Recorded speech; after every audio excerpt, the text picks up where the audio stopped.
எனவே அண்ணா திராவிட முன்னேற்றக் கழகத்தில் ஊழல் செய்யாத தலைவர்கள் ஒன்று சேருங்கள். ஊழல் செய்யாத தலைவர்கள், இந்த பிஜேபியிடம் போகக்கூடிய தலைவர்களை தூக்கி எறியுங்கள். பொதுக்குழுவை கூட்டுங்கள்.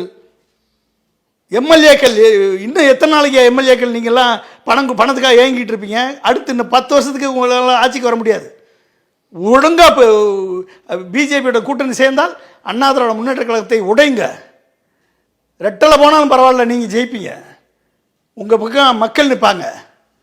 அதை செய்யுங்க. அதை விட்டுட்டு நீங்கள் எடப்பாடி இந்த அமைச்சர்கள் தங்கள் செய்த ஊழலால் சேர்த்த இந்த சொத்துக்களை காப்பாற்றுவதற்கு அண்ணா திராவிட முன்னேற்ற கழகத்தை அடமானம் வைப்பதோ விற்பதோ, பிஜேபியிடம் விற்பதோ, விஜயிடம் தாரை வார்ப்பதோ, சீமானிடம் தாரை வார்ப்பதோ செய்தீர்கள் என்று சொன்னால் இவர்கள் யாருமே சரியான தலைவர்கள் இல்லை.